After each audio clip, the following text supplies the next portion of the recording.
열왕기하의 말씀입니다. 열왕기하 13장 14절에서 19절까지 말씀. 구약성경으로 보실 분들은 구약성경 584쪽의 말씀입니다. 제가 14절로 19절까지 봉독해 올리겠습니다. 엘리사가 죽을 병이 들매 이스라엘 왕 요아스가 그에게로 내려와 자기의 얼굴에 눈물을 흘리며 이르되 내 아버지여 내 아버지여 이스라엘의 병거와 마병이여 하매 엘리사가 그에게 이르되 활과 화살들을 가져오소서 하는지라. 활과 화살들을 그에게 가져오매 또 이스라엘 왕에게 이르되 왕의 손으로 활을 잡으소서 하매 그가 손으로 잡으니 엘리사가 자기 손을 왕의 손 위에 얹고 이르되 동쪽 창을 여소서 하여 곧 열매 엘리사가 이르되 쏘소서 하는지라. 곧 쏘매 엘리사가 이르되 이는 여호와를 위한 구원의 화살 곧 아람에 대한 구원의 화살이니 왕이 아람 사람을 멸절하도록 아벡에서 치리이다 하니라. 또 이르되 화살들을 집으소서. 곧 집음에 엘리사가 또 이스라엘 왕에게 이르되 땅을 치소서 하는지라. 이에 3번 치고 그친지라. 하나님의 사람이 노하여 이르되 왕이 6번을 칠 것이니이다. 그리하였다면 왕이 아람을 진멸하기까지 쳤으리이다. 그런즉 이제는 왕이 아람을 3번만 치리이다 하니라. 아멘. 오늘 말씀 가지고 마음의 그릇을 크게 하라, 마음의 그릇을 크게 하라 라는 제목으로 함께 말씀을 나누길 원합니다. 우리가 살면서 때로는 이런 일이 있었기 때문에 이런 일이 일어났다라고 하는 인과응보 또는 어떻게 보면 원인과 결과가 분명한 그런 삶의 모습들이 있어요. 그러니까 분명히 이런 일이 있다라고 하는 것은 원인이 분명한 거예요. 그러니까 그런 일이 있을 수밖에 없다라는 것을 우리가 알게 되죠. 그러니까 게으른 학생이 좋은 성적을 거두기가 어려워요. 공부를 안 하면 당연히 성적이 좋게 나올 수가 없죠. 신학대학원에서 재미있는 일 중에 하나가 뭐냐면 시험이 이제 내일이에요. 그러면 어떤 분들은 도서관에 들어가서 밤새 공부를 해요. 그런데 영성파는 안 그래요. 우리 이야기하는 영성파들은 산에 올라가서 기도합니다. 주여 외쳐요. 그럼 시험 보면 거의 D 아니면 낙제를 받아요.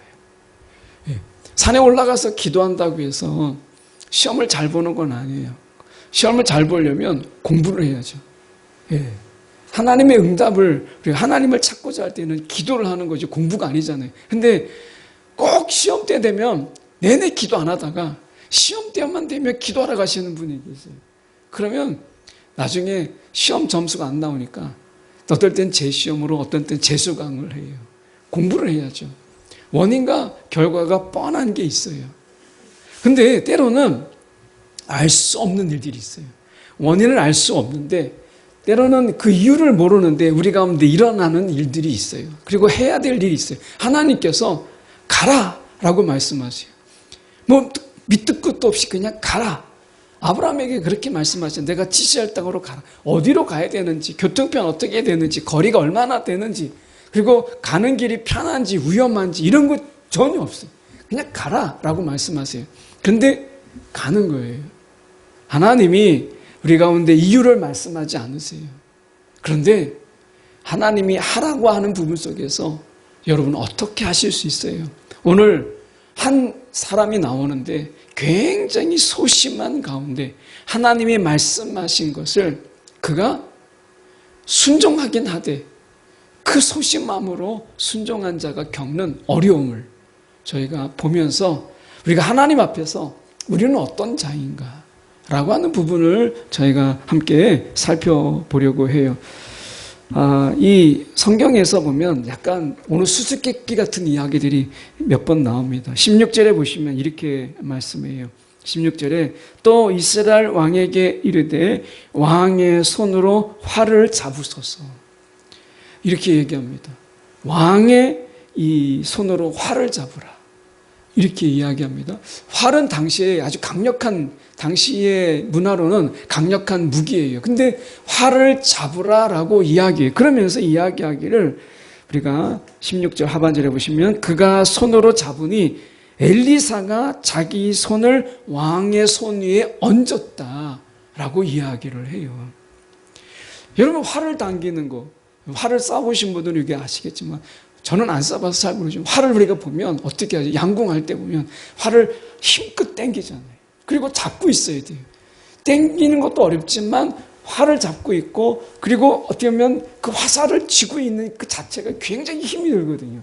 그런 가운데서 그렇게 이야기하고 있는 거예요. 지금 말씀 속에서 지금 이 활을 잡으소서라는 이 말이 그냥 우리가 생각할 때는 그냥 하는 말이지만 엘리사가 이 단어를 그냥 허투루 사용하지 않았어요. 여기서 잡는다라고 하는 것은 이런 의미가 있어요. 하나님이 주체가 되어서 죽음이나 또는 고통으로부터 구출해 주는 것을 의미해요. 이게 잘 표현된 말이 어디서 나오냐면 시편 49편 15절에 이렇게 말씀합니다. 하나님은 나를 영접하시리니, 우리 말은 다르지만 하나님이 나를 영접하시리니, 이 말이 잡다라는 말과 히브리어가 같아요. 다시 말하면 하나님이 나를 잡아채시니 내 영혼이 음부의 권세에서 구속되리로다. 영접한다라는 말이 하나님이 나를 하나님께서 잡아채고 나를 잡으시니 내가 음부의 권세에 빠지지 아니하고 그 속에서 내가 벗어나리라, 이렇게 표현되고 있어요. 그러니까 이 잡다라는 이 말은 무슨 말이냐면 그냥 잡는 게 아니라 하나님이 지금 주체가 되어서 지금 이스라엘 왕 요아스가 잡은 그 화살 가운데 하나님이 하나님의 손을 얹으신다라고 하는 이야기예요. 이게 지금 표현을 보는 게 엘리사가 자기 손을 왕의 손 위에 얹으셨다라고 하는 거예요. 여러분이 하는 일, 우리가 하는 일, 하나님의 오른손, 이것은 하나님의 능력이요, 권세요, 하나님의 힘을 상징해요. 그래서 하나님께서 하나님의 손 위에 우리가 얹은 손에 하나님의 손을 얹으셔서 하나님이 함께 하신다라고 하는 이야기예요. 요아스가 어떤 상황에 있는지를 우리가 좀 이해할 필요가 있는데요. 14절에 보면 엘리사가 죽을 병에 들게 되었어요. 그러니까 엘리사가 죽을 병이 됐고 이스라엘 왕 요아스가 그에게로 내려와 자기 얼굴에 눈물을 흘리며 내 아버지요, 내 아버지요. 그러면서 이스라엘의 병거와 마병이요, 이렇게 얘기했어요. 엘리사를 보고. 왜 이렇게 얘기했겠어요? 우리가 이스라엘 역사를 잠깐 보면 아합 왕이라고 하는 이스라엘 왕이 있어요. 이름은 잘 모르셔도 돼요. 그런데 이 왕 이후로 이스라엘의 이 국가의 기운이나 아니면 국가의 경쟁력, 힘을 잃게 돼요. 결국엔 아합을 기점으로 해서 이스라엘이 이제 쇠퇴의 길로 들어가는 거예요. 그런 가운데 아합의 자손인 요아스가 왕이 돼요. 그러니까 그가 가진 이 병력이라고 하는 것은 너무 보잘것없어요. 근데 이때 이스라엘을 가장 많이 괴롭혔던 게 아람 군대예요. 시리아 군대예요. 가장 강력한 이 아람 군대가 요아스라고 하는 이스라엘을, 지금 북이스라엘을 한참 괴롭히는 거예요. 여러분 혹시 여러분의 삶을 괴롭히고 있는 문제가 뭐예요? 많이 있지만 지금에서 가장 괴롭히고 있는 게 뭐예요? 지금 요아스가 그렇게 지금 짓눌리고 있는 거. 어떤 사람은 건강에 문제가 있고, 우리가 이 세상 살면서 돈이라고 하는 이 돈 문제가 나를 막 지끈지끈하게 만들고 내 마음을 누르고 내 삶을 누르고 있는 거예요. 그게 막 짓눌려 있는 거예요. 요아스는 지금 나라의 존폐가 지금 아람 군대 속에서 이 이스라엘 군대가 너무 약하거든요. 그런 가운데 그가 의지했던 게 누구냐면 엘리사였어요. 그에게 엘리사는 이스라엘 전체의 병거와 말병에 준하는 그런 존재였어요. 이 엘리사가. 그런데 엘리사가 죽게 되었어요. 여러분, 사람 의지하지 마세요. 모든 신앙은 우리가 신앙의 멘토가 있을지언정 우리가 진정으로 바라봐야 될 것은 하나님이라는 거예요. 여기서도 이야기하잖아요. 엘리사가 죽을 병에 걸려요. 요아스가 마음적으로 심적으로 엘리사를 의지해요. 하나님의 선지자를 의지하지만 엘리사는 결국 그를 떠나야 될 그런 존재예요. 여러분, 사람 의지하면 그 사람을 하나님께서 거두어 가세요. 결국 우리는 하나님을 의지하는 자예요. 그러니까 사람을 통해서 하나님께 나아가야지, 그 사람을 의지하고 그 사람을 바라보는 것은 결코 신앙의 여러분 진정한 방향성이 되지 못한다라는 거예요. 이 요아스에게 엘리사를 의지했지만 하나님을 바라보는 일에 이 이스라엘 요아스는 실패했던 인물이에요. 여러분, 오늘 하나님을 바라보세요. 내가 아무리 신앙에 좋은 사람이 내 주변에 있어도 그 사람이 내가 그 사람을 의지하고 그 사람을 바라보는 것은 하나님이 원하시는 신앙의 방향은 아니에요. 그 사람을 통해서 하나님께로 나아가야 되는 거죠. 자, 그런 가운데서 엘리사가 이 왕에게 절대적인 영향력을 끼치는 그런 존재였어요. 그런데 그런 엘리사가 이스라엘을 걱정하는 거예요. 그래서 어떻게 얘기하냐면 15절에 활과 화살들을 가져오라고 이야기하면서 지금 이야기하고 있는 거예요. 뭐라고 얘기하는 거예요? 당신이 활을 땡길 때 하나님이 당신의 손을 얹고 그 활을 붙잡고 있음을 기억해라. 오늘 우리가 무엇인가 할 때 나 혼자 하는 거 아니에요. 하나님이 함께 하세요. 우리의 손에 하나님의 손을 얹으셔서 함께 하신다 라고 하는 거예요. 여러분, 기도하세요. 하나님, 내가 뭔가를 할 때 하나님 내 손 위에 주님의 손을 얹어 주시옵소서. 내가 하는 이 모든 일에 하나님의 손을 얹어 주시옵소서. 이게 엘리사가 지금 요아스에게 자기의 행위로 보여주는 하나님의 말씀인 거예요. 화살을 붙잡아라. 그 손 위에 자기 손을 얹으면서 하나님이 이렇게 당신을 붙잡고 계신다 라고 이야기하는 거예요. 여러분, 혼자 하면 역사가 일어나지 않아요. 하나님이 함께 할 때 역사가 일어나는 거예요. 내가 잡고 있는 손, 내가 일하고 있는 손에 하나님의 손을 얹어 주시옵소서. 이게 엘리사가 요아스에게 보여준 거예요. 그러면서 17절에 이르되 동쪽 창을 여서서, 이 동쪽은 뭐가 있냐면 길라가 있어요. 이 길라 라못, 그 라못에서 아람 군대가 가장 많이 싸웠거든요. 이 길라 땅이 보이는 바로 그것이 동쪽 창을 여서서 라고 이야기하는 거예요. 그리고 그쪽을 향해서 활을 쏴요. 그러면서 뭐라고 얘기하냐면 17절에 이렇게 얘기합니다. 중반절 넘어서 보면 엘리사가 이르되 이는 여호와를 위한 구원의 화살, 이렇게 이야기해요. 번역이 잘못되지 않았다면 이 말은 이상한 말인 거예요. 왜냐하면 활을 쐈는데 이것은 왕을 위한 구원의 화살이라든지 이스라엘을 위한 구원의 화살이라고 말해야 문장이 맞잖아요. 그런데 성경에 보면 이는 여호와를 위한 구원의 화살이라 이렇게 말씀해요. 왜 하나님이 지금 이 화살을 쏘면 이기는 거는 이스라엘 군대가 이기는 거고 요아스가 이기는 건데, 그렇다면 이스라엘을 위한 구원의 화살이라든지 이렇게 해야 되는데 여호와를 위한 구원의 화살이라고 이야기하세요. 이것은 무엇이냐면, 제가 이제 나가서 막 이제 싸우다가 어떻게 길을 가다가 얻어맞고 왔어요. 뭐 싸우려고 싸운 건 아닌데 얻어맞고 왔어요. 그러면 이제 엄마가 또는 아빠가 어떻게 애한테 가서 너 어디서 얻어맞고 왔느냐 이렇게 하지 않겠어요? 제가 얻어맞고 왔으면 하다못해 가족이 와가지고 뭐 싸우는 건 못 싸우더라도 가서 어디서 맞고 왔는지 누가 이렇게 했는지 따질 거 아니겠어요? 하나님이 여호와를 위한 구원의 화살이라고 말한 것은 하나님께서 이스라엘이 이뻐서 잘해서 요아스가 하나님을 전적으로 신뢰해서 그런 거 아니에요. 이 여호와를 위한 구원의 화살이라고 하는 것은 하나님이 이스라엘을 향한 하나님의 언약, 이것을 바라보고 너를 괴롭히는 자가 누구냐, 너를 힘들게 하는 자가 누구냐, 내가 이제 나가서 싸우리라, 라고 하는 의미 속에서 여호와를 위한 구원의 화살이라고 말씀하시는 거예요.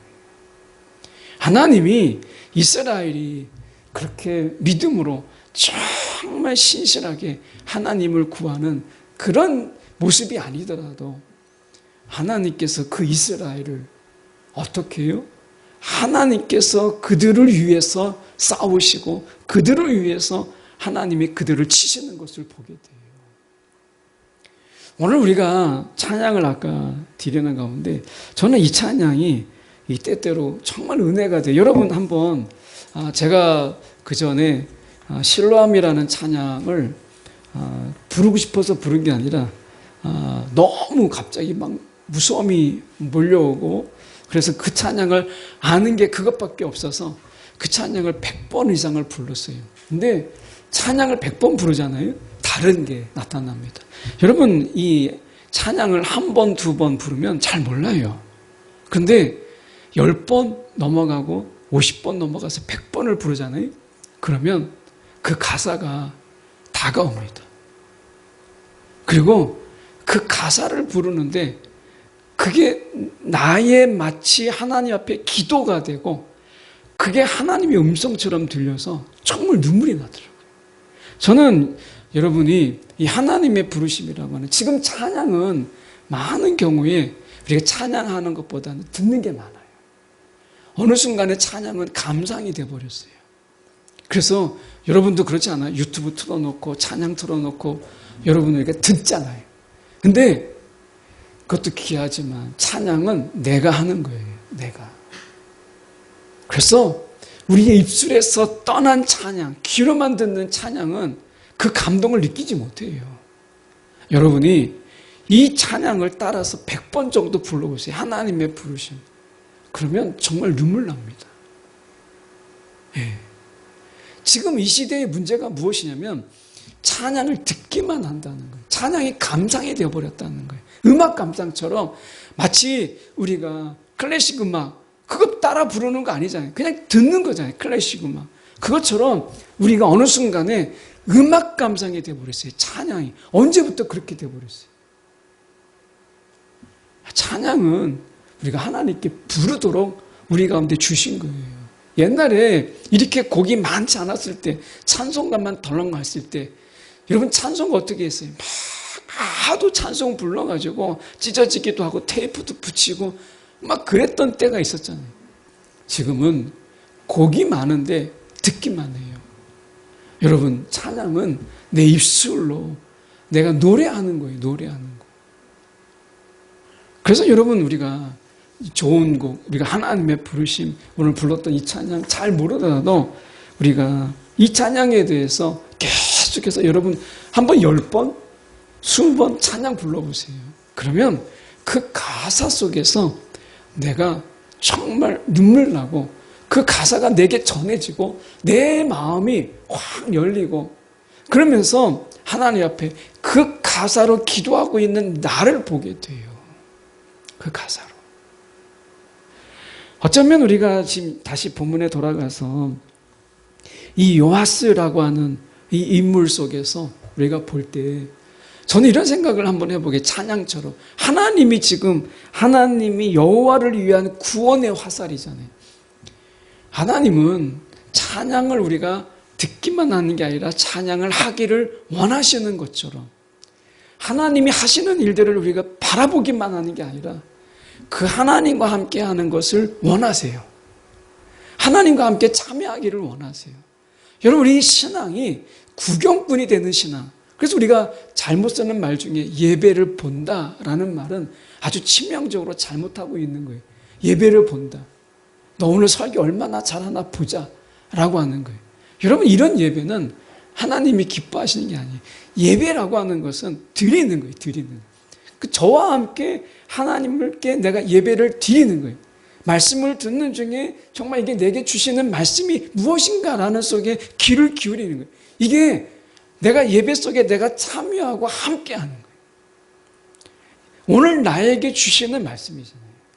제가 여러분 앞에 강의하고 설교하고 어떻게 오디션 보는 게 아니라 저도 마찬가지로 이 말씀을 듣고 있는 거고 여러분도 말씀을 듣고 있는 가운데 하나님이 나에게 또 우리에게 주시고자 하시는 말씀이 무엇인가라고 하는 것에 귀를 기울이고 이것이 나에게 주시는 말씀이구나라고 하는 것을 내가 받는 거잖아요. 요아스가 어떤 신앙이냐? 그는 왜 소심하다고 이야기하느냐면 엘리사가 계속해서 하는 일들을 바라보기만 했어요. 엘리사의 그 하나님을 만나려 하지 않았어요. 엘리사가 하는 일들, 기도하고 하나님께 응답을 받고 하나님이 기적을 베푸실 때에도 요아스는 한 걸음 물러서서 구경꾼이었어요. 다른 사람이 간증할 때, 엄청난 간증 할 때, 하나님이 그런 분이시구나. 여러분, 구경꾼이 되면 하나님을 만나지 못해요. 제가 간증 어떤 분의 간증을 들었는데, 막 간증을 듣다가 한나의 이야기를 들었나 봐요. 그래가지고 한나가 하나님께 사무엘을 드린 이야기를 듣고 그게 감동이 돼가지고 갑자기 아기 안고 왔는데 아기를 갑자기 탁 안더니 강단에다 탁 드리고 하나님 이 아이를 갖다 드립니다. 이렇게 한 거예요. 목사님이 깜짝 놀라가지고 지금 한나 얘기를 하고 있는데 그분이 말씀에 감동을 받고 아기를 들쳐고 있다가 아기를 갑자기 안고 있어 그냥 강단에 나와가지고 하나님이 이제 기르십시오. 하나님께 바칩니다. 그래서 아기를 딱 맡긴 거예요. 근데 그 고백을 하나님이 받으셔가지고요. 하나님이 그 아이를 쓰시는데 놀랍게 지혜를 주신 거예요. 그러면 이 얘기를 듣고 다 애기 데리고 나와서 들쳤고 강단에다 다 내려놔야 되나요? 그 얘기가 아니잖아요. 하나님이 그 사람에게는 그렇게 역사하셨다는 거예요. 여기서 그러면 나에게는 어떻게 역사하실까? 이게 믿음이라는 거예요. 하나님이 저 사람에게도 우리가 생각할 때 저 막무가내 같은 그런 신앙인데도 하나님이 저렇게 응답해 주셨다면 하나님이 나에게는 어떻게 하나님이 말씀해 주시고 하나님이 나에게 어떻게 응답해 주실까? 이제 내 차례구나, 내 차례. 요아스는 신앙의 구경꾼으로 머물렀어요. 엘리사가 행하는 일에 엘리사는 기도하고 자기는 구경꾼이었어요. 그냥 은혜를 누리는, 어떻게 보면 엘리사가 기도하고 그것을 누리는 자였어요. 그런데 하나님이 어떻게 말씀하시니? 이제 너가 기도하고 너가 하나님과 함께하고 너가 하나님께 참여하는 자가 되라 라고 말씀하고 있는 거예요. 여러분, 기도할 때 구경꾼이 되지 마세요. 내가 기도하세요. 예배 드릴 때 다른 사람이 어떻게 예배 드리나 구경하는 자가 아니라 내가 예배를 드리세요. 이제 그 기적은, 그 이적은 이제 내 순서다. 이번 내 차례다. 이런 마음을 가지세요. 그 사람에게 베푼 하나님의 이적이 그에게도 있다면 이제 내 차례다. 이런 마음을 가지세요. 이제 나의 기적의 차례다. 라고 하는 거죠. 오늘 요아스에게 화를 쏘라 이야기하잖아요. 그러면서 이렇게 말씀합니다. 우리가 보면 구원의 화살이니 17절 하반절에 왕이 아람 사람을 멸절하도록 아벡에서 치리이다. 여기서 중요한 단어가 무엇이냐면 아람 사람을 멸절하도록 아벡에서 치리이다. 이렇게 이제 엘리사가 이야기했어요.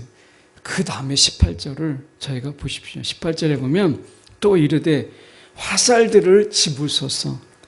곧 집음에 엘리사가 또 이스라엘 왕에게 이르되 땅을 치소서. 어떤 설명도 없어요. 그냥 화살을 들고 땅을 치소서. 이렇게 이야기합니다. 그 땅을 치소서. 근데 세 번 쳐요. 이유를 모르잖아요.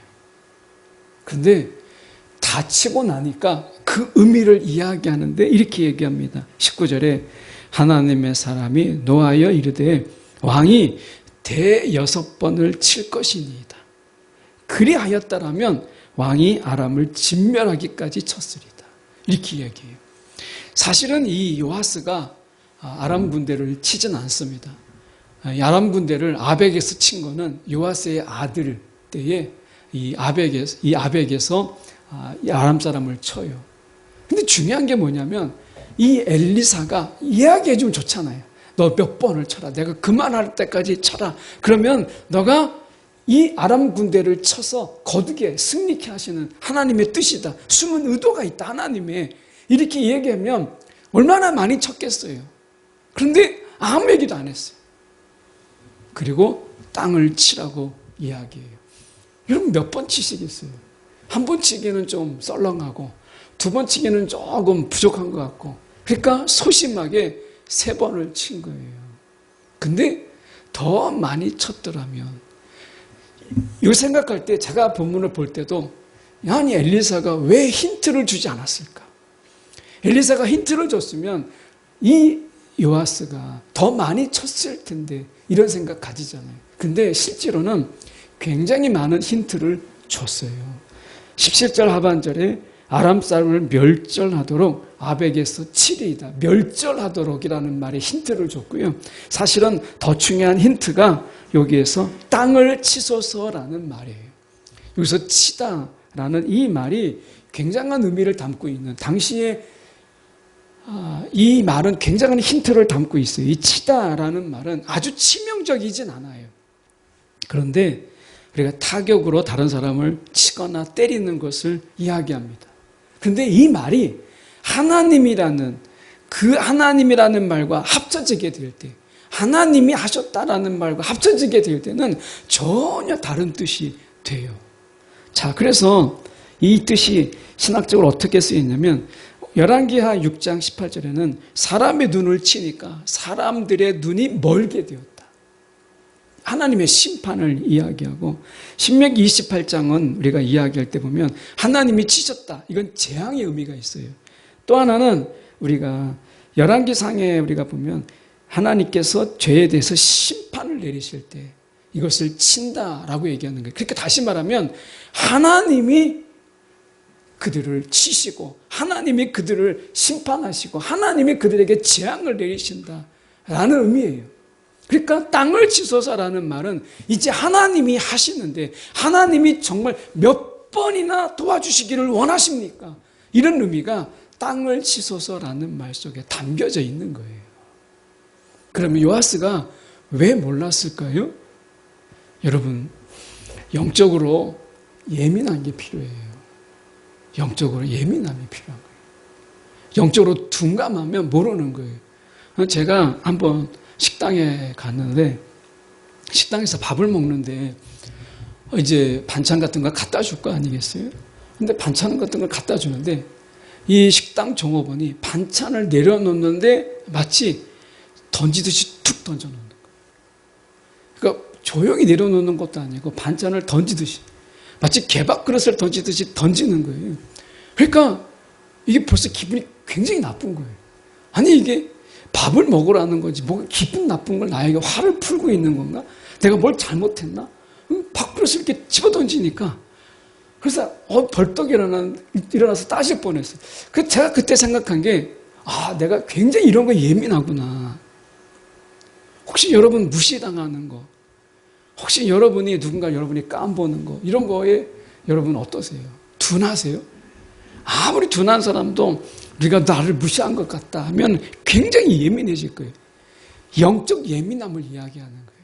만약에 요아스가 이 엘리사가 그냥 하는 말이 아니고 지금 엘리사가 어떤 상황이에요? 지금 죽을 병이 드는 상황이에요. 그 마지막에 거의 유언 같은 이야기를 하는 그가 갑자기 그냥 밑도 끝도 없이 화살을 들고 땅을 치소서 그냥 하는 말이 아니다. 민감성을 가지면 이거 알지 않겠어요? 그랬던 그가 이 요시야가 얼마나 영적으로 둔한지 이걸 알지 못했어요. 성경에 이렇게 영적 둔감한 자들에 대해서 이야기합니다. 잠언서 23장 35절에 보면 우리가 사람이 나를 때려도 나는 아프지 아니하고 나를 상하게 하여도 내 감각이 없도다. 내가 언제나 깰까 다시 술을 찾겠다 하리라. 술에 취하니까 아무런 감각이 없는 거예요. 세상에 취하니까. 내가 정욕에 취하고 세상의 욕심에 취하니까 요아스가 우상에 취한 자가 되니까 아무런 영적 감각이 없는 거예요. 여러분 깨어 있습니까? 깨어 있다라는 말은 내가 영적으로 예민하다. 민감성을 가지고 있다라고 하는 거예요. 하나님의 음성을 우리가 세미한 음성에 비유합니다. 하나님의 그 세미한 음성. 여러분 이거 민감하지 않으면 듣지 못해요. 내가 귀를 기울이지 않으면 듣지 못해요. 하나님이 말씀하지 않으시는 게 아니라 혹시 우리가 듣지 못하는 건 아닐까. 에베소서 4장 19절에 보면 그들은 수치의 감각을 잃고 자기들의 몸을 방탕에 내맡기고 탐욕을 부리며 라고 얘기해요. 영적 감각이 없으면 내가 죄악의 도구가 되어도 내가 알지 못하는 거예요. 둔해지는 거예요. 여러분 영적으로 정말 예민하십니까? 하나님이 나에게 스치고 지나가더라도 하나님이 느껴지고 하나님이 아주 세미한 음성을 말씀하셔도 그 소리가 들리고 오늘 하나님에 대한 예민함을 가지고 계세요.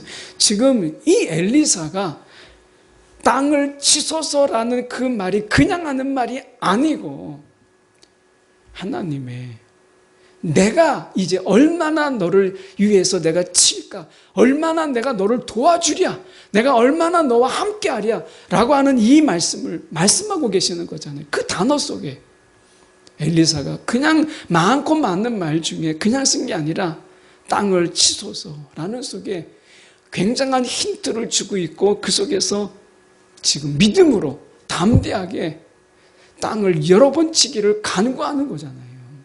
말씀 속에 우리가 보면 이렇게 말씀합니다. 우리가 시편 139편 17절에 하나님 주의 생각이 어찌 그리도 심오한지요. 그 수가 어찌 그렇게도 많은지요. 하나님의 그 생각은 너무 심오한 거예요. 오늘 이 요시야가 땅을 치소서 이 엘리사가 이야기하는 가운데 하나님이 나와 함께 하셔서 저 아람을 치게 하실 때 하나님 3번만이 아니라 더 많이 치게 하는 이 영적인 민감함만 있어도 그는 엘리사가 이제 그만 치소서라고 말할 때까지 쳤을 거예요. 하나님이 우리 가운데 기도하라고 하잖아요. 부르짖으라고 말하잖아요. 외치라고 말하잖아요. 엘리사가 지금 반응이 어떻게 해요? 하나님의 사람이 노하여 이르되 하나님의 사람이 노하여 이르되 이렇게 말하잖아요. 이 속에서 하나님의 음성이 들리지 않으세요?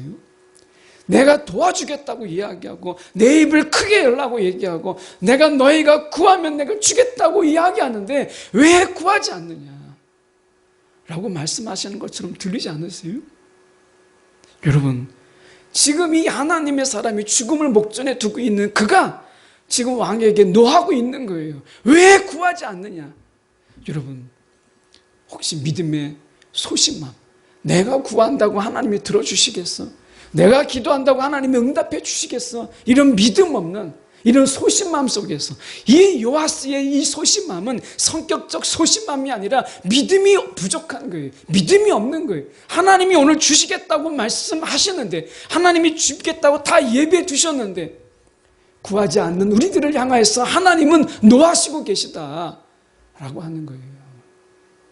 하나님은 지금 주겠다고 말씀하시는데 믿음이 없어서 구하지 않는 그들에게 우리들을 향하여서 하나님이 지금 진도하고 계시는 거예요. 그게 엘리사가 하나님의 사람이 노하여 라고 말하고 있는 거예요. 여러분 하나님이 너 부르짖어라 구해라 라고 하는데 우리가 믿음이 없고 소심해서 하나님 주면 좋고 안 주면 어쩔 수 없고 이러고 있지 않나 하는 거예요. 하나님이 우리 가운데 반드시 주시잖아요. 그런데 하나님 여러분 이거 믿음 아니에요.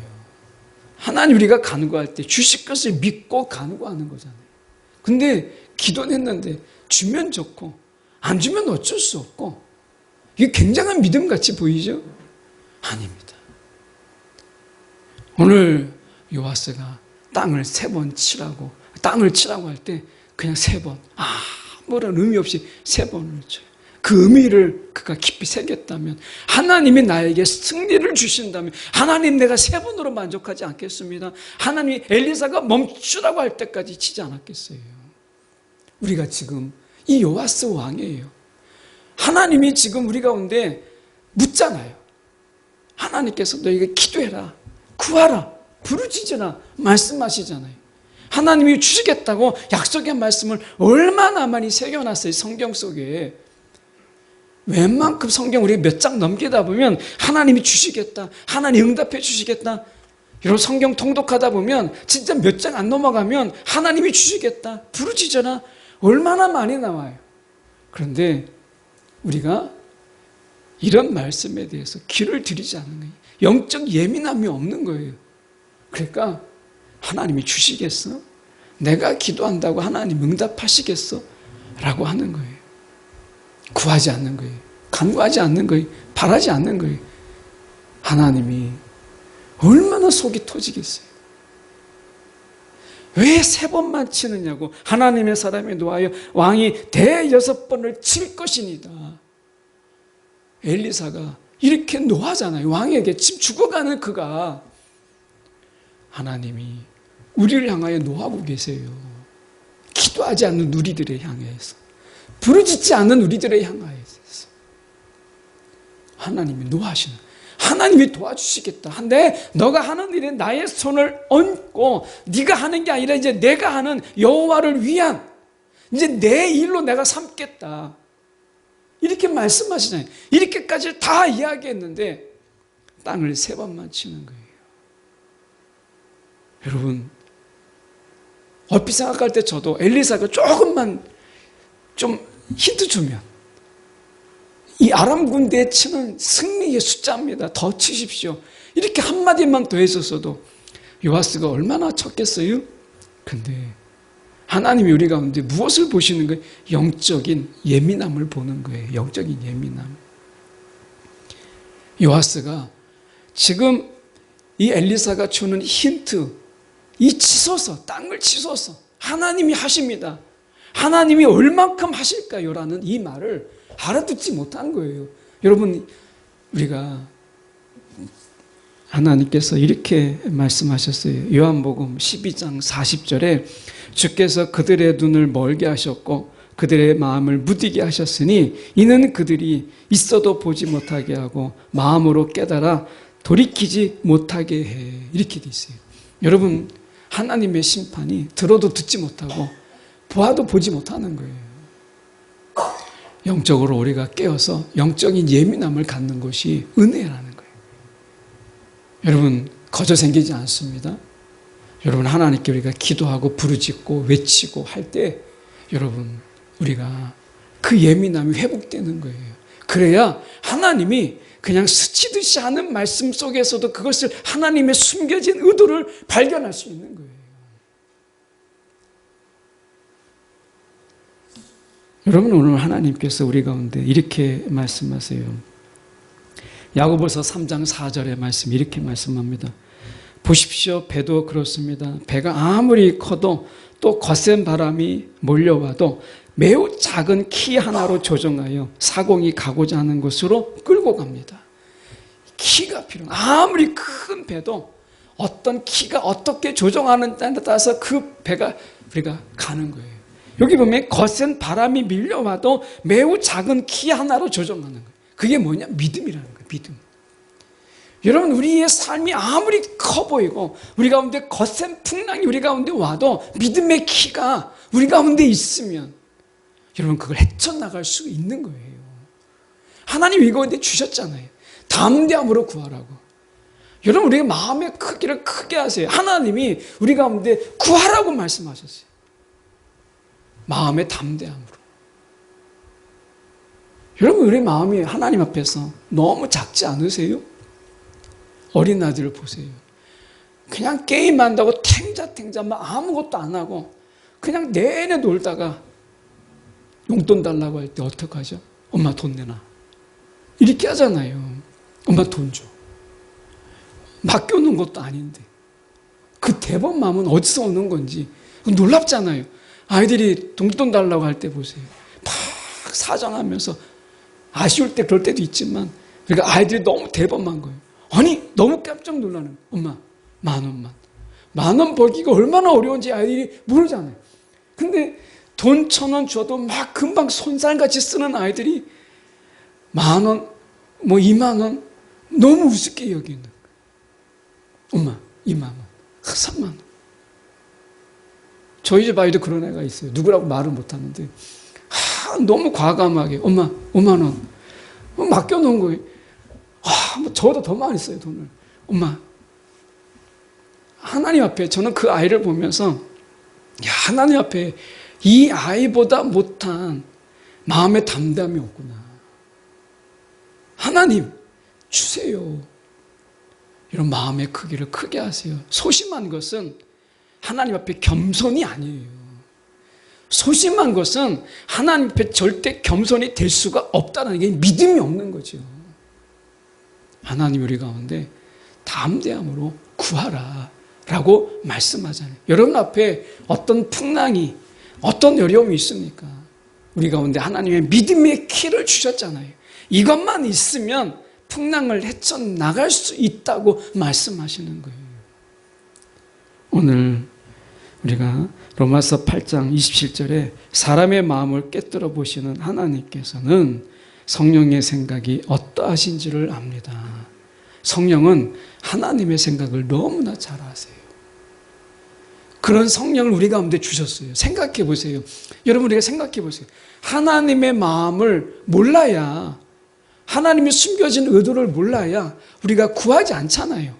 그럼 하나님이 편한 거예요. 그런데 우리 가운데 성령을 주셨어요. 이 말씀은 뭐예요? 하나님의 생각을 너무나 잘 알아요. 하나님의 마음을 너무나 잘 아시는 분이 우리 가운데 붙여주셨다는 거예요. 우리 안에 거하시다는 거예요. 이게 뭐겠어요?